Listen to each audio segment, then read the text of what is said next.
தைப்பொங்கல் வாழ்த்துக்கள். மோடிக்கு, தமிழ்நாட்டில் உள்ள அனைத்து அரசியல்வாதிகளுக்கும் தைப்பொங்கல் வாழ்த்துக்கள்.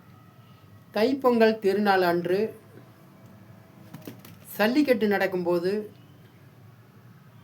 அந்த சல்லிக்கட்டில் அந்த காளை வைத்திருப்பவர்கள் சல்லிக்கட்டில் காளை வைத்திருப்பவர்கள் அந்த காளை அடக்கக்கூடியவர்கள் கருணாநிதி படத்தவோ ஸ்டாலின் படத்தவோ அந்த பணியில் போடக்கூடாது.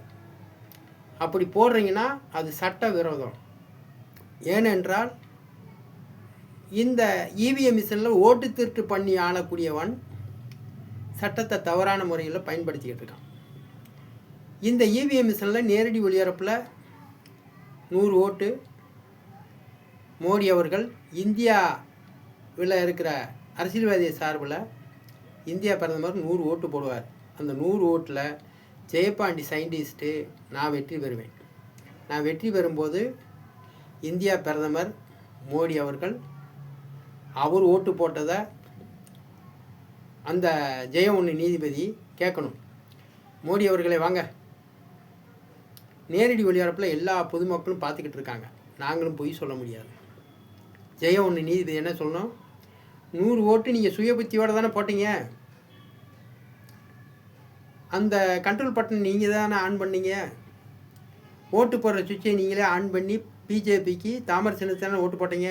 100 ஓட்டும் ஜெயபாண்டி சயின்டிஸ்ட்டு எப்படி வெற்றி பெற்றான்? பதில் சொல்லுங்கள். ஏன்னா உலக மக்கள் அனைவரும் நேரடி ஒளிபரப்பில் பார்த்துக்கிட்டு இருக்காங்க. உலக விஞ்ஞானிலேருந்து உலக சட்ட வல்லுநர்லேருந்து எல்லோரும் பார்த்துக்கிட்டு இருக்காங்க. ஓட்டு போடக்கூடிய வாக்காளர் முதல் கொண்டு எல்லோரும் பார்த்துக்கிட்டு இருக்காங்க, கிரிக்கெட்டை பார்ப்பது போல் நேரடி ஒளிபரப்பில். இதுக்கு நீங்கள் பதில் சொல்லுங்கன்னு சொல்லி அங்கே கேட்கணும். இப்படி வெற்றி பெற்றுட்டு இன்றைக்கி அலங்காநல்லூரில் ஜல்லிக்கட்டில் தைப்பொங்கலான்னு சல்லிக்கட்டு நடத்தும்போது என்ன செய்யணும்?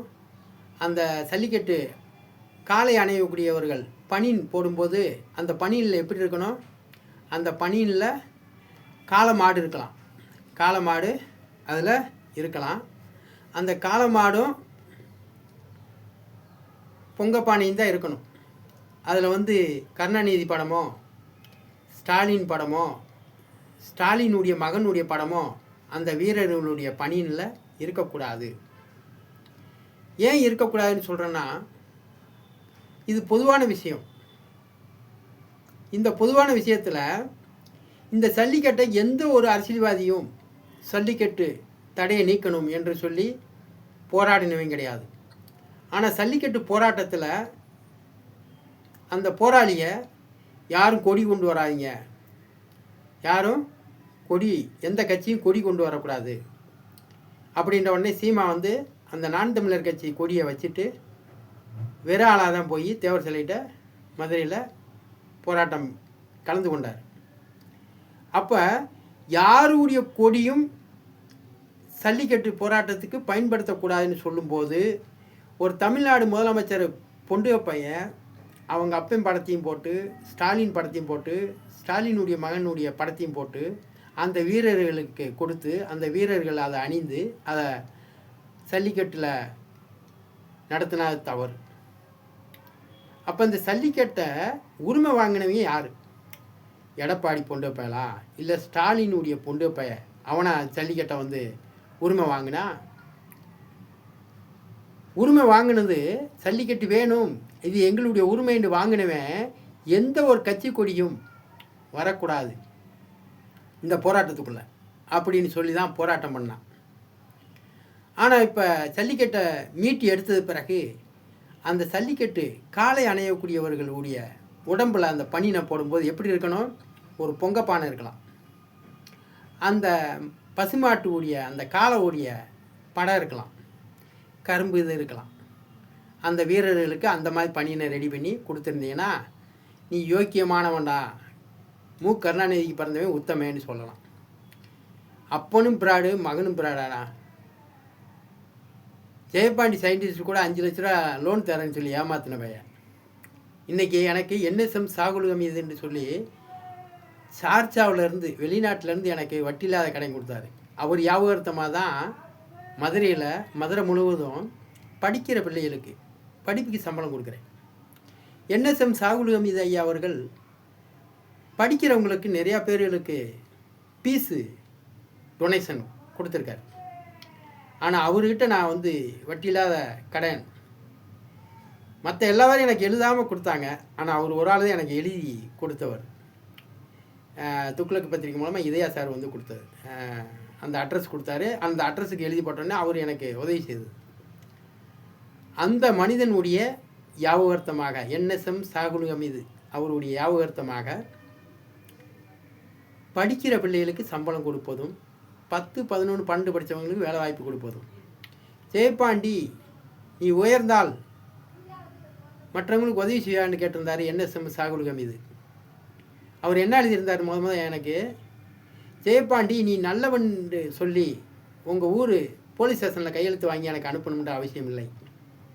ஜெயபாண்டி நீ ஒரு யோக்கியன்னு சொல்லி உங்கள் ஊர் கிராமத்தில் உள்ளவங்கெல்லாம் கையெழுத்து போட்டு எனக்கு அனுப்ப வேண்டிய அவசியம் இல்லை.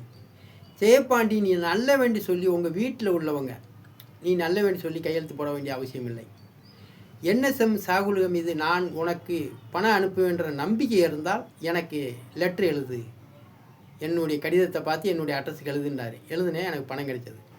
அது மாதிரி தான் நான் வந்து சாதி மதம் எதுவுமே பார்க்காமல் மதுரை மாவட்டம் முழுவதும் அனைத்து படிக்கக்கூடிய பள்ளியில் படிக்கக்கூடியவங்களுக்கு சம்பளம் கொடுக்க போகிறேன். எப்படியான்னு கேட்டால், ஒரு நாள் ஒன்றுக்கு 1ஆம் வகுப்புக்கு 25 ரூபா சம்பளம், 2ஆம் வகுப்பு படிக்கிறவங்களுக்கு 50 ரூபா சம்பளம் ஒரு நாள் ஒன்றுக்கு, 3ஆவது படிக்கிறவனுக்கு ஒரு நாள் ஒன்றுக்கு 75 ரூபா சம்பளம். இப்படியே 25 கூட்டிகிட்டு போகும்போது 12ஆவது படிக்கும்போது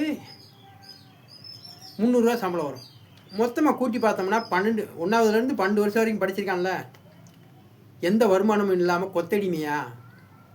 அப்போ அவன் படித்தனால வேலை பார்த்த நாளாக கருதி அவனுக்கு இழப்பீடு தொகை 7,02,000 ரூபா. சும்மாவே உட்காந்துருக்கான்ல, காலெல்லாம் முடக்கி கண் விழித்து படித்தான்ல, வெறும் சர்டிஃபிகேட்டை மட்டும் கொடுத்தீங்கன்னா அந்த சர்டிஃபிகேட்டை வாங்கிட்டு போய் ஒரு கடை வைக்கணும்னா உங்கள் சொத்து இருக்கான்னு கேட்குறான். அப்போ நீங்கள் அவனை 12 வருஷம் வரைக்கும் கொத்தடிமையாக மறக்கக்கூடிய கல்வியை பாடத்தை சொல்லிக் கொடுத்து, இல்லை அவன் பாடத்தை அவன் பிள்ளைக்கு சொல்லிக் கொடுக்க முடியுமான்னு கேட்டால், இல்லை பாடத்திட்டத்தை அப்பப்போ மாற்றிடுவாங்க. அப்போ பிள்ளைக்கும் உதவாது. தகப்பன் சேர்த்த சொத்து பிள்ளை பேரன் எல்லாருக்கும் உதவுது. அப்போ எந்த விதமாக ஒரு அடமானம் வைக்கக்கூட உதவாத ஒரு சர்டிஃபிகேட் எங்களுக்கு எதுக்கு? அதனால் கரண்ட் அடித்து செத்தா பணம் கொடுக்குற, கிணத்துல விழுந்து செத்தா பணம் கொடுக்குற, கொலை செஞ்சுட்டு போகிறவனுக்கு வேலை கொடுக்குற, படித்தவனு 12 வருஷம் 1ஆவதுலேருந்து 12 வரைக்கும் படித்தவனுக்கு இழப்பீடு தொகையாக 7,02,000 ரூபா கொடுத்துட்டாக்கும். அவன் வந்து நீ இலவசமாக டிவி கொடுத்தல, அந்த 7,02,000 ரூபாயில் வாங்கிக்கிடுவான். இலவசமாக லேப்டாப் கொடுத்தல, அதுலேயே அந்த 7,02,000 ரூபாயில் அவன் வாங்கிக்கிடுவான். இலவச திருமண உதவிக்குன்னு 10,000 ரூபா கொடுத்தல, அதுவும் அந்த 7,02,000 ரூபாயில் அவன் வாங்கிக்கிடுவான். அவன் வீடு கட்டிக்கிடுவான், இல்லை தொழில் பண்ணணும்னா தொழில் பண்ணிக்கிடுவான். அது வச்சு படித்தவனுக்கு இழப்பீடு தொகை கொடுக்க வேண்டும். அதை முதல் முறையாக மதுரை முழுவதும் படிக்கிறதுக்கு பீஸ் கிடையாது, படிக்கிறதுக்கு சம்பளம் கொடுக்குறேன். 10, 11, 12 படித்தவனுக்கு வேலை வாய்ப்பும் கொடுக்குறேன். 75 நாளைக்குள்ள கொடுக்கலன்னா 1 கோடி ரூபா அவதாரம் 680 நீதிமன்றத்துக்கு, மதுரை நீதிமன்றத்துக்கு அவதாரமாக கட்டுறேன். அதேமாதிரி அரசியல் கட்சி தலைவர்களுக்கு 1 லட்ச ரூபா அறிவிச்சிருக்கேன். தைப்பொங்கல் அன்றைக்கி அந்த யூடியூப்பில் செருப்பு கழிச்சு அடித்த மாதிரி வீடியோ போட்டிருக்கேன், அதுவும் பார்த்துக்க. ஆகையால் இந்த நேரடி ஒளிபரப்பு நடத்தாமல் தமிழ்நாட்டில் 2026 தேர்தல் நடத்தக்கூடாது. நன்றி, வணக்கம். PO Jayapandi, scientist. ஜல்லிக்கட்டில் ஸ்டாலின், கருணாநிதி எந்த ஒரு படத்தையும் யூஸ் பண்ணக்கூடாது. கரும்பு, பொங்கல், காளையை தான் அந்த பணியில் யூஸ் படுத்தணும் ஜல்லிக்கட்டு வீரர்கள். நன்றி, வணக்கம். அடுத்த டைகில் பேசுகிறேன்.